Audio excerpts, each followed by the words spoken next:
Olá, pessoal! Nessa semana vamos estudar geometria, a parte da matemática que estuda as propriedades das figuras geométricas. Especificamente na aula de hoje vamos ver o conceito de dimensionalidade e elementos da geometria. E vamos começar com a definição de geometria. Então, geometria é a área da matemática que estuda formas, tamanhos, posições e propriedades dos objetos geométricos. Tá? E podem responder perguntas como: onde está o ponto? O que é um ponto? O que é uma linha, uma reta? Qual o comprimento dessa linha? Quais são as características de uma certa figura? Como calcular áreas e perímetros dessas figuras geométricas? Então, tudo relacionado a essa parte de estudar propriedades de figuras, de formas, tamanho, posições de objetos geométricos é relacionado à área da matemática que chamamos de geometria. E o conceito de dimensão está relacionado a quantas direções um determinado objeto ocupa no espaço.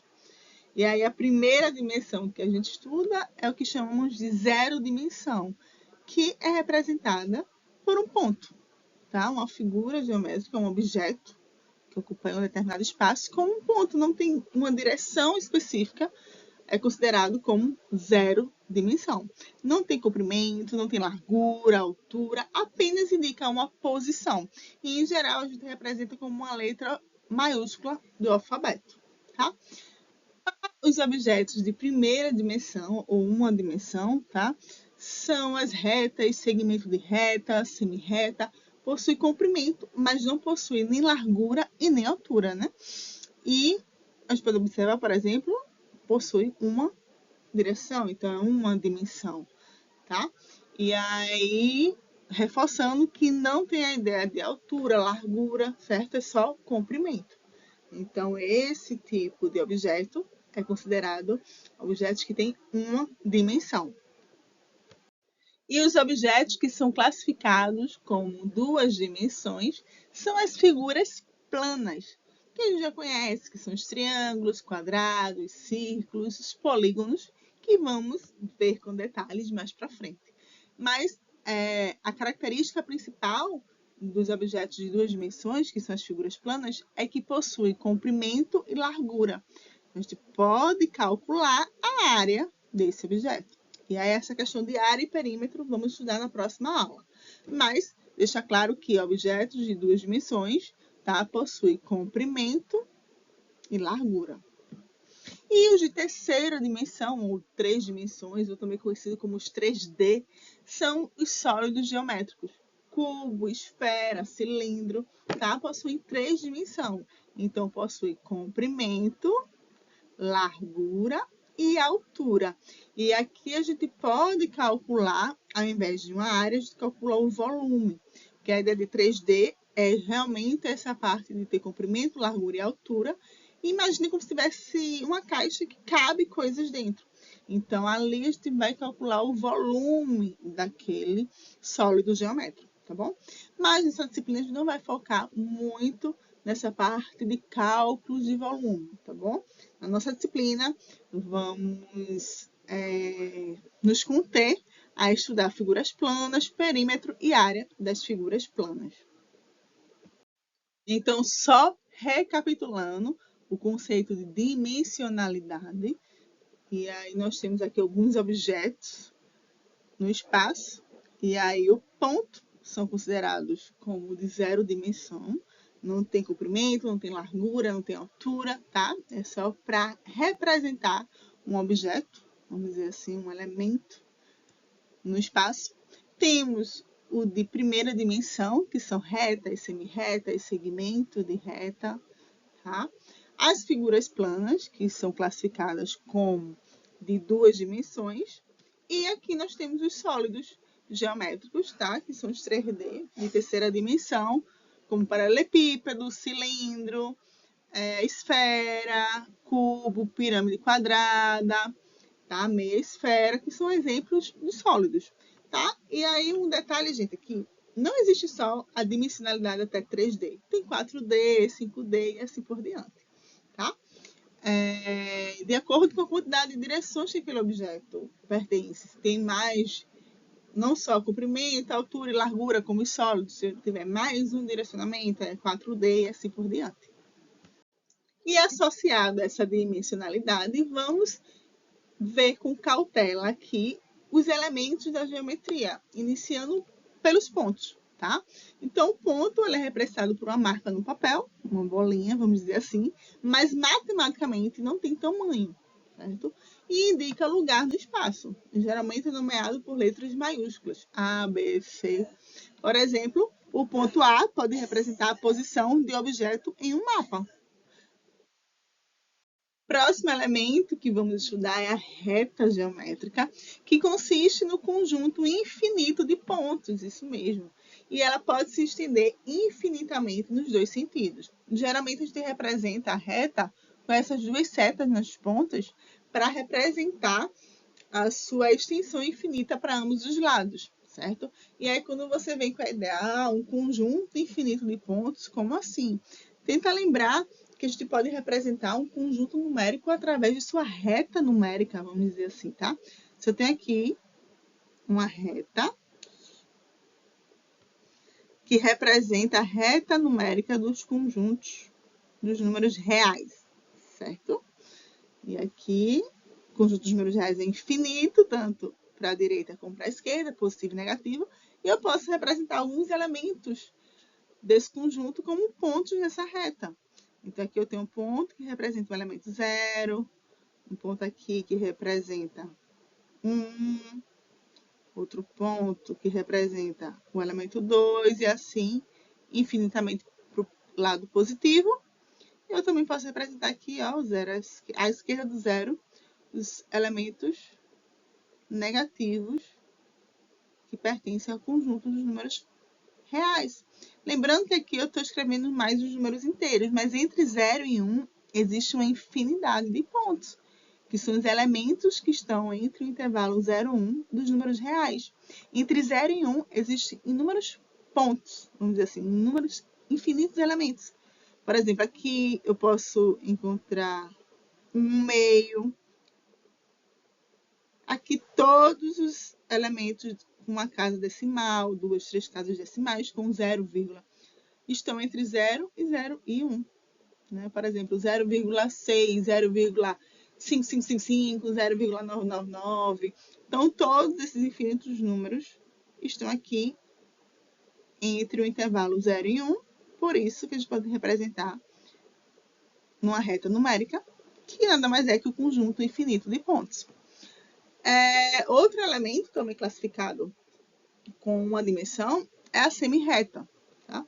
E a diferença da semirreta para a reta é que a semirreta ela começa em um ponto e segue infinitamente para um lado. Aqui a gente tem um exemplo da semirreta. Olha, desse lado esquerdo, por exemplo, nós temos um ponto fixo, que é limitado nessa reta, mas para o lado direito ela segue infinitamente.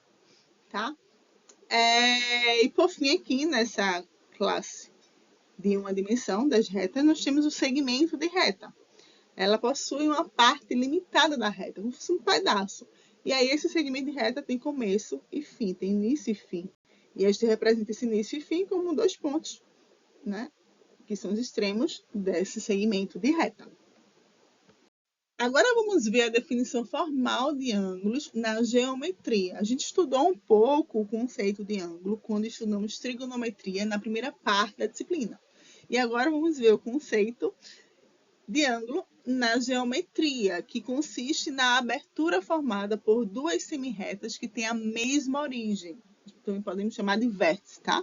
Então aqui temos um ângulo e esse ângulo ele é composto por um vértice, que é um ponto, que também a gente pode chamar de origem, tá? A gente representa aqui por um ponto A, onde fica a interseção, o encontro das duas semirretas, e essas semirretas chamamos de lados desse ângulo, tá bom? Aqui é a semirreta, uma e a outra semirreta, e aí a abertura que tem entre essas duas semirretas é o nosso ângulo em questão.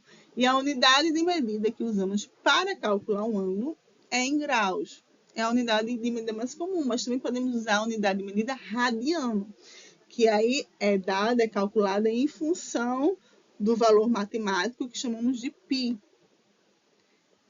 E aí, ele é representado por esse símbolo aqui, π, que tem um valor aproximado de 3,14. Tá? Os números decimal desse valor numérico é enorme, tá? 3,14, 7, 8, é um número enorme, tá? Então, a gente usa a aproximação matemática com π igual a 3,14. É muito usado também essa unidade de medida, radiano, tá? E também, principalmente, quando a gente for ver na próxima aula, que for calcular a área de uma circunferência, é calculada em função desse valor matemático π. Então, desde já, eu deixo o alerta que sempre que aparecer esse símbolo matemático π, é para considerar o valor aproximado de 3,14. E aí os ângulos recebem uma classificação de acordo com o seu tamanho. Então, dizemos que um ângulo ele é agudo se ele mede um valor menor que 90 graus. Tá? Então, aqui, olha, se ele é menor que 90 graus, é chamado de agudo. Dizemos que é um ângulo reto, até porque a posição das duas semirretas fica uma posição perpendicular uma à outra, por isso que é bem reto. A definição, o conceito, né? É quando o ângulo é igual a 90 graus. Então, dizemos que um ângulo reto é igual a 90 graus. E aí, em geral, acho que lá nos livros de ensino fundamental, ensino médio, 90 graus é representado por esse quadradinho, né? Com um pontinho no meio, tá? Dizemos que um ângulo ele é obtuso se ele tem um valor entre 90 graus e 180 graus. Então, aqui, ó, obtuso, tá? Um ângulo raso é um ângulo de 180 graus. Esse ângulo aqui, ó. A ideia de raso justamente porque é uma reta e essa abertura, aqui não dá para ver muito, mas o vértice e a origem é aqui, tá?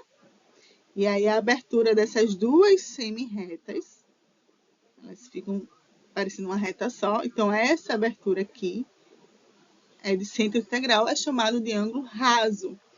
E reflexo, se esse ângulo ele tem um valor entre 180 graus e 360 graus, tá? Até 360 graus é uma volta completa, tá?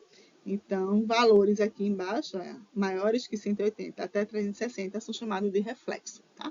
Então, aqui temos alguns exemplos. Então, 15 graus, 30 graus, 45 graus, 60 graus, todos esses ângulos aqui são menores que 90 graus, então são ângulos agudos, tá? Temos um ângulo reto, que é o que mede 90 graus. Os ângulos entre 90 graus e 180, que são esses casos aqui, olha, 105, 120, 135, 150 graus, são chamados de obtuso. Ângulo raso é o ângulo de 180 graus. E os ângulos reflexo, não tem um exemplo aqui, mas eu posso desenhar para vocês agora. Por exemplo, 270, tá? Aqui, olha, e vou considerar essa abertura aqui. Nós temos aqui, né, 180 mais 90, 270 graus. Então, esse ângulo aqui é chamado de ângulo reflexo. E vamos estudar as figuras, os objetos que são de duas dimensões, que são os polígonos, tá? São figuras formadas por segmentos de retas. Possuem lados, vértices e ângulos internos.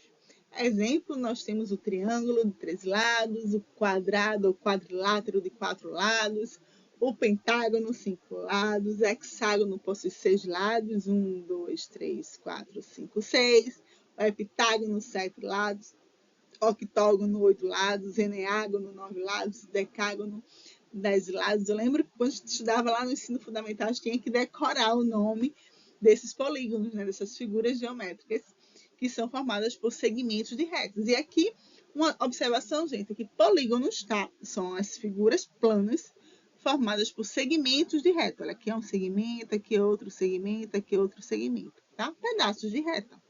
E aí a observação é que círculos não são polígonos, pois não tem segmentos de reta, né? Vamos dizer assim que o círculo ele não tem nenhum segmento, né? Ele tem aqui, vamos dizer assim, a circunferência né? Circular, então não tem nenhum segmento de reta, ou não tem pontas, vamos dizer assim.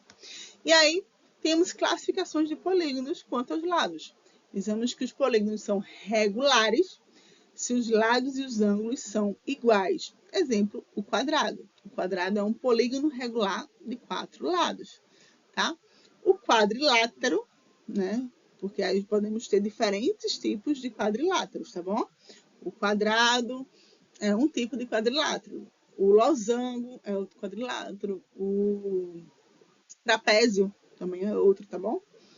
E quando todos têm lados e ângulos iguais, chamamos de polígonos regulares. E polígonos irregulares são quando temos lados e ângulos diferentes. Também acontece com os triângulos. A gente vai ver hoje nessa aula, né, alguns triângulos especiais, algumas características especiais desse polígono que é muito usado, tá? Na matemática e em outras áreas também. Então, na aula de hoje, vamos reservar um estudo mais prolongado para o elemento triângulo, que é um elemento muito usado, muito importante, tá? E muito interessante também, porque tem muitas propriedades, tá? E aí existem triângulos que são regulares, a gente vai ver um nome específico para ele, que é o equilátero. Temos triângulos que são irregulares, né? Tem lados diferentes, ângulos diferentes, enfim, tá? Mas é importante saber a diferença de um polígono regular e um polígono irregular. Então, o triângulo é uma figura geométrica plana com 3 lados, 3 vértices e 3 ângulos internos, tá?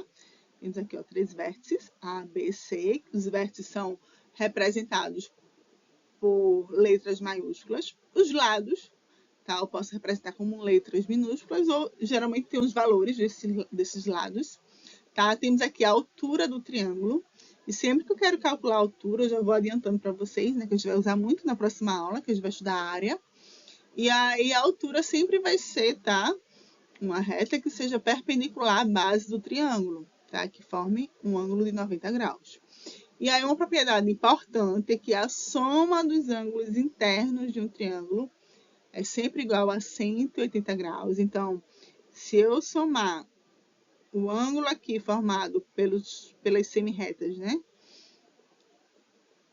A e B, perdão, esse ângulo aqui no vértice A e esse ângulo aqui no vértice B, quando eu somar esse ângulo aqui, vou chamar de alfa, beta e teta, por exemplo. Então, quando eu faço a soma desses ângulos internos, dá sempre o valor de 180 graus. A medida de um lado é sempre menor que a soma dos outros dois lados, tá? Para fazer sentido a construção de um triângulo. Então, esse lado tem que ser menor do que a soma desses dois outros lados, tá? E aqui, só reforçando os elementos que compõem um triângulo, são os lados, os vértices e a altura, que é a distância perpendicular de um vértice ao outro lado oposto a esse ângulo, tá bom? Aqui a gente vai se basear só em algumas propriedades fundamentais, tá? Para o cálculo do perímetro e da área. Mas o estudo do triângulo, vamos dizer assim, é um estudo muito vasto, tá? Tem a questão de bissetriz, de ângulo, enfim. Mas vamos nos basear mais no conceito de lados, dos valores dos lados, da altura, para a gente calcular a área, o perímetro de um triângulo e também ver o conceito do Teorema de Pitágoras, que é um teorema muito utilizado na matemática, na física, na química, em muitas áreas, na engenharia, por exemplo. E temos também uma classificação específica de triângulos com relação aos lados e com relação aos ângulos também. Então, podemos classificar os triângulos de acordo com o formato dos seus lados, isso mesmo. Quando eu tenho um triângulo que ele tem os 3 lados iguais, dizemos que esse triângulo é um triângulo equilátero. E mais que isso, tá? Não só os lados são iguais, como também os 3 ângulos são iguais e cada ângulo mede 60 graus. O triângulo isósceles, tá? Ele possui 2 lados iguais e um diferente. E aí, esses 2 ângulos aqui da base, eles são iguais, tá bom? E o escaleno é o triângulo que possui todos os lados diferentes e todos os ângulos também diferente, consequentemente, tá? Com relação aos ângulos internos desse triângulo, também temos uma classificação, tá? E são 3 tipos. O primeiro é o acutângulo, quando todos os ângulos internos são menores que 90 graus, tá? Temos o triângulo retângulo, quando possui um ângulo reto. E temos o triângulo obtusângulo, quando possui um ângulo maior que 90 graus. E aqui temos agora o teorema de Pitágoras, que a gente já usou também quando estudamos trigonometria. E aí só funciona, gente, para triângulos retângulos. Triângulos retângulos são aqueles que possuem um ângulo reto, tá bom? Então, se eu tenho aqui, chamamos esse lado oposto ao ângulo reto, nós chamamos de hipotenusa. Hipotenusa. Ui, quase que não sai. Hipotenusa, tá bom? E aqui nós temos esses dois lados, tá? B e C. Deixa eu só apagar aqui o quadrado, que eu já ia definir a fórmula, mas eu só vou chamar a hipotenusa de A. Pronto. Então, esses lados A e B são chamados de catetos. E aí, no Teorema de Pitágoras, tá, foi mostrado que a hipotenusa ao quadrado é igual à soma do quadrado dos catetos. Então, se eu tenho aqui um exemplo de um triângulo cujos catetos, aqui eu tenho um ângulo reto, cujos catetos medem 3 centímetros, aqui mede 3 centímetros e aqui mede 4, e quer saber o valor da hipotenusa, vou chamar de x, quanto equivale a hipotenusa. Então, usando aqui o teorema de Pitágoras, sabemos que a hipotenusa ao quadrado é igual à soma dos catetos ao quadrado, que é 3 ao quadrado mais 4 ao quadrado. Então, 3 ao quadrado, x ao quadrado, vai ser igual a 9 mais 4 ao quadrado, 16, certo? 9 mais 16 é igual a 25. Então, x ao quadrado igual a 25, quer dizer que x vai ser igual a raiz de 25. Qual é o valor da raiz de 25? Raiz quadrada de 25 é igual a 5. E o Teorema de Pitágoras, ele tem aplicações práticas em diferentes áreas, gente. Medir escada, determinar distância, em construção civil, navegação, GPS. Então, assim, o uso do Teorema de Pitágoras, tá? Tem bastante aplicações em diversas áreas, não só na matemática, não só na geometria, tá bom?